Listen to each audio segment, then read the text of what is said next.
Are you thinking about moving from British Columbia from the United States? Maybe you're tired of the noise. Maybe you're craving a bit more peace, more nature, and just a break from the healthcare premiums. Whatever your reason, if British Columbia is on your radar, this video is your roadmap. Our real estate team works with people from all other provinces and areas of Canada and Americans from all different areas all over the US, moving to BC all the time. And here's what I can tell you. There are some incredible upsides and some things you'll wish that someone warned you about. So let's make sure you land on your feet. If you're not already in the loop, you might be wondering, why are so many Americans even moving to British Columbia right now? And here's the honest answer. The political climate in the US has worn a lot of people down. Healthcare costs are sky high. Gun violence is a concern, and safety concerns weigh heavily on a lot of families. And with the remote work becoming the new norm, people are finally stepping back and asking themselves, if I can live anywhere, where do I actually want to live? For a growing number of Americans, that answer is Canada, and more specifically, British Columbia. So why is this? Because it offers a balance that's really hard to find anywhere else in Canada. You get the mountains, the ocean, forest, and a slower pace of life, but you're still close to world-class food, culture, education, and infrastructure. You can surf in the morning and ski in the afternoon, and then grab sushi on the way home. And just in case you're wondering, the California roll was actually invented in Vancouver. Little fact for you. It's clean here, it's safe, it's politically stable, or at least more stable than the US, and it's built for people who want more than just square footage. They want quality of life. And areas like Vancouver, the Lower Mainland, Kelowna, or even where I live and work in White Rock, British Columbia, are especially popular because they check so many boxes. You've got walkability, access to nature, good schools, family-friendly neighborhoods, and let's be honest, they look really good on Instagram too. But here's the part that catches a lot of people off guard. Just because it looks peaceful doesn't mean moving here is simple. Moving here is not like moving across state lines. You can't just show up, buy a home, and settle in. There are immigration rules, financing differences, and tax considerations that most people don't learn about until it's too late or too expensive. That's why I put this video together, to give you the full picture. The good, the confusing, and the stuff that nobody else is telling you. So you can make smart moves, not just big ones. I've broken this video down into two parts for you. The fun stuff that's just good to know, and the serious must-know details that can make or break your move. You're gonna find chapter markers below so you can jump around as needed. And this channel that we do here on YouTube is packed with videos on British Columbia real estate,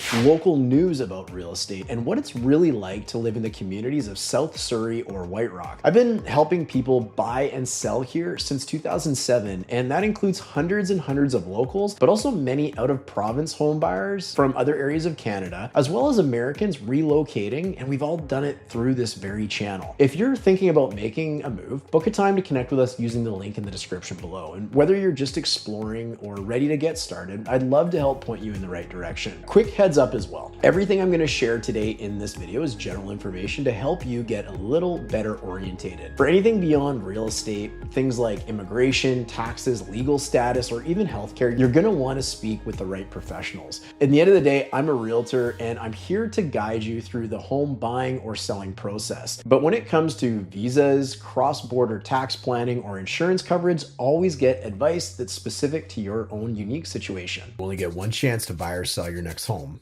Let's get it right.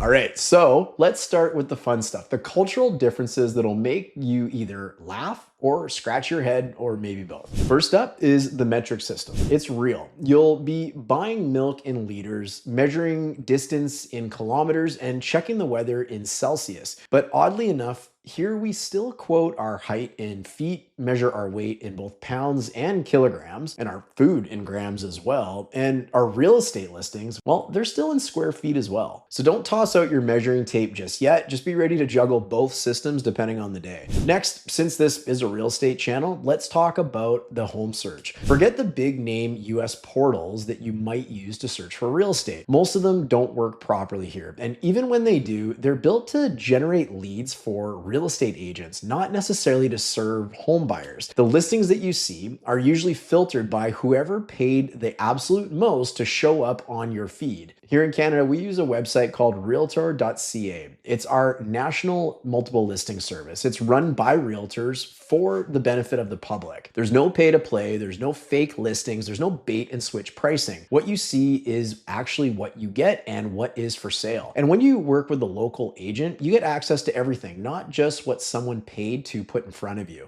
Next, we're going to talk a little bit about strata. So in British Columbia, we don't really use the term HOA. We say strata. If you're buying a condo or a townhome, your building will have a strata council, strata fees, and strata rules. Some of them make total sense, and others, they might make you want to pull your hair out. They can dictate things like pets, rentals, renovations, even window coverings. Think of it like an HOA in the United States, but with sharper teeth and much more paperwork. Next up, we've got mortgages.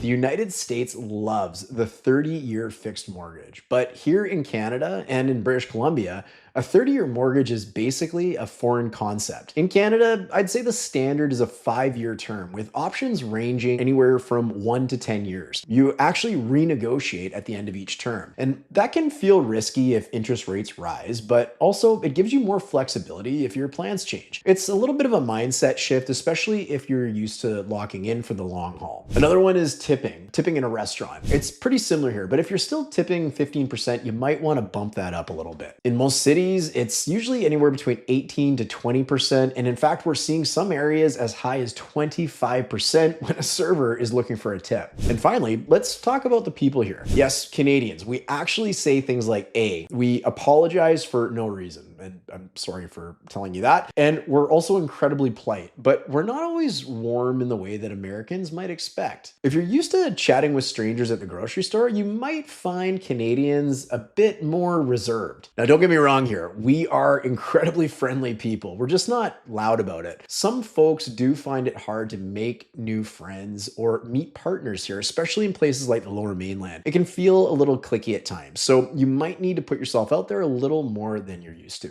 Okay, so those were the fun ones, but now we best move on to the stuff that you absolutely need to know if you're seriously thinking about moving here. The parts that could cost you time, money, or worse, a chance to live here. So the first big one is buying a home in Canada. It does not give you the right to live here. This surprises people. You still need a valid immigration path. That could be a work permit, permanent residency, spousal sponsorship, or a study visa. If you're on a visitor visa, you can buy a home, but you can't live in it full time. Unlike the US, where foreign buyers can often live in the properties they purchase, Canada requires clear legal residency. Second, let's talk about the buying rules and taxes, because this is where things can get expensive if you don't know what you're walking into. Right now, Canada has a federal foreign buyer ban in place till January 1st of 2027. That means that if you're not a Canadian citizen or a permanent resident, you generally can't buy residential property in most major urban markets like Metro Vancouver, Victoria, or Kelowna. There are certain exceptions. Certain work or study permit holders or people in the provincial nominee program may still qualify, but if your goal is to live in Canada, and especially here in British Columbia, your best move is to start working on becoming a permanent resident or a citizen immediately. If you're part of the provincial nominee program on a valid work or study permit or buying with a Canadian spouse, you might still be eligible to purchase, but you'll need to meet very, very specific criteria. But even if you qualify to buy, BC also has a 20% foreign buyer tax on top of that. Again, this is applicable to non-residents and non-Canadian citizens. So to buy here, you have to either be a permanent resident or a Canadian citizen or meet some of those really fine exemptions. This foreign buyer's tax applies to most major BC urban areas: Greater Vancouver, the Fraser Valley, Victoria, Nanaimo, Kelowna, and others. Unless you qualify for a provincial exemption, that 20% is due upfront on top of your purchase price. So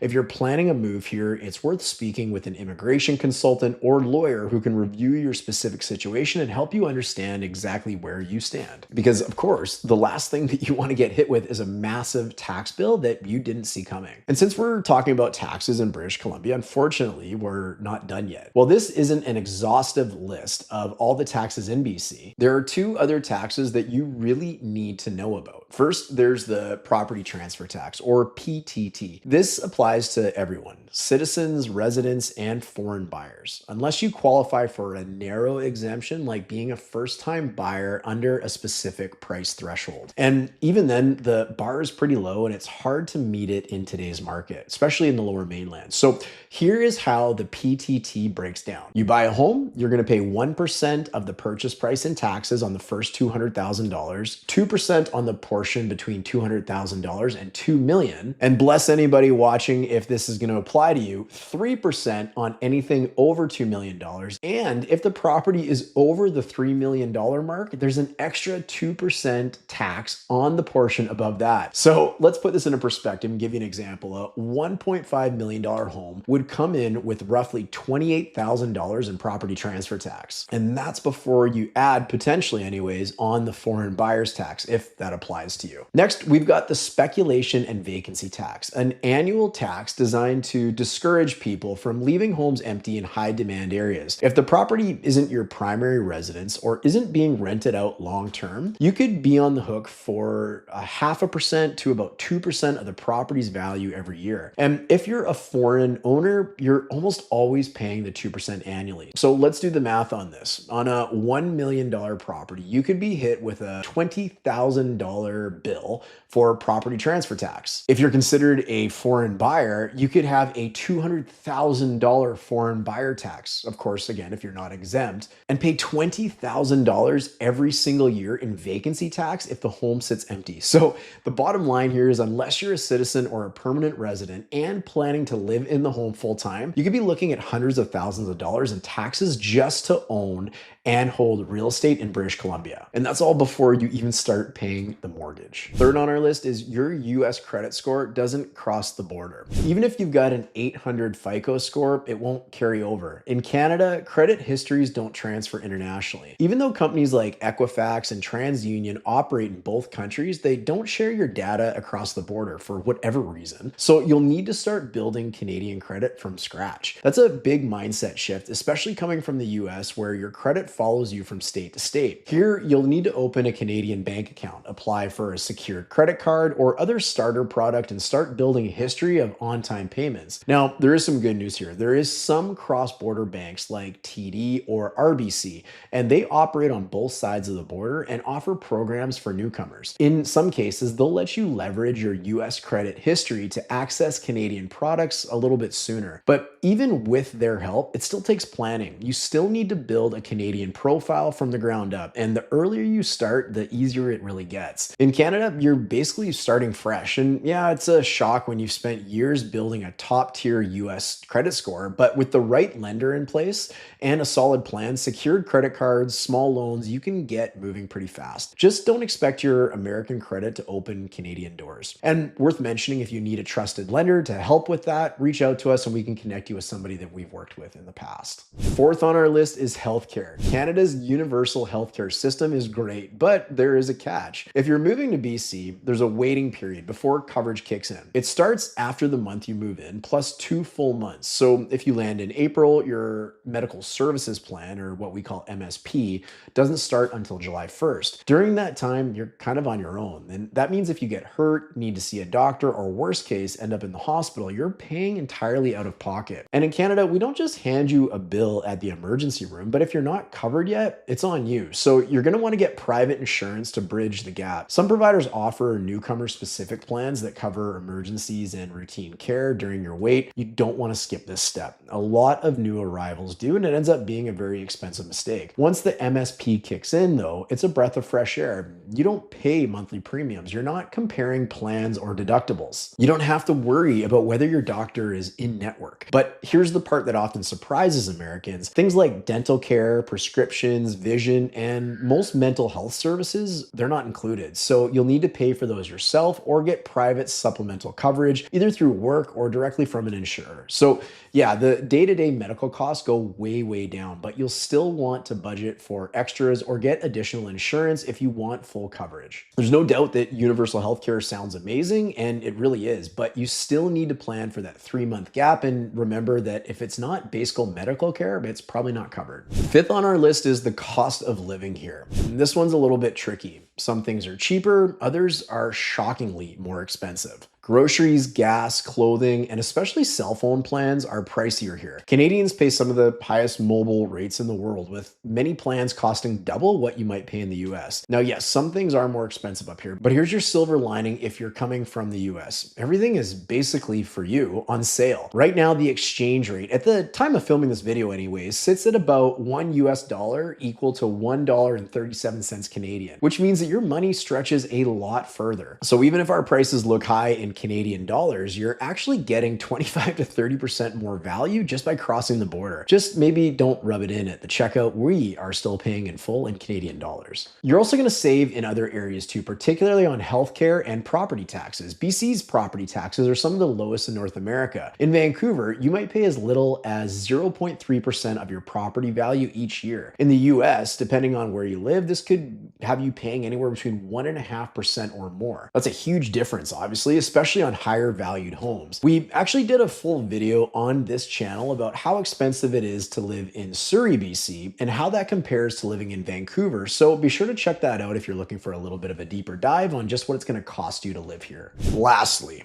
let's talk about real estate, because if you're planning to move here, this is where most of your money is going to go. And here's what you need to know. Real estate in the Lower Mainland, Vancouver, and areas like Kelowna, well, it's expensive. It's actually shockingly expensive, especially compared to most US cities. Even if you're coming from a high price market like California, you might still be surprised at what homes cost here. We're not going to break down the how much in this video. That's a whole other topic, but we do cover home prices, trends, and market conditions regularly on this channel. So if you're serious about making the move, you're just going to want to make sure that you subscribe to stay informed and get more information as it's released, or check the history of videos or even some of the playlists that are in the description or below this video. And if you're thinking about buying either in BC or anywhere else in Canada, feel free to reach out to us directly. If we don't personally serve the area that you're interested in, we have a network of trusted top agents across the country that we can connect you with. Bottom line is, don't try and navigate this alone. Prices are high, oftentimes inventory can be tight, and as we've been discussing in this video, the rules are very different, especially if you're buying from outside the country. Let us help you make smart moves and avoid the costly ones. Okay, so if you've made it this far in the video, you're probably not just daydreaming. You're generally exploring what it looks like to move to British Columbia, or at least seriously considering your option. And here's the truth. This process takes time. Understanding immigration pathways, lining up financing, figuring out your timeline, and actually finding the right home, it can get really overwhelming fast if you leave it too late. This is why it helps to start the conversation early. So even if you're 6 to 18 months out,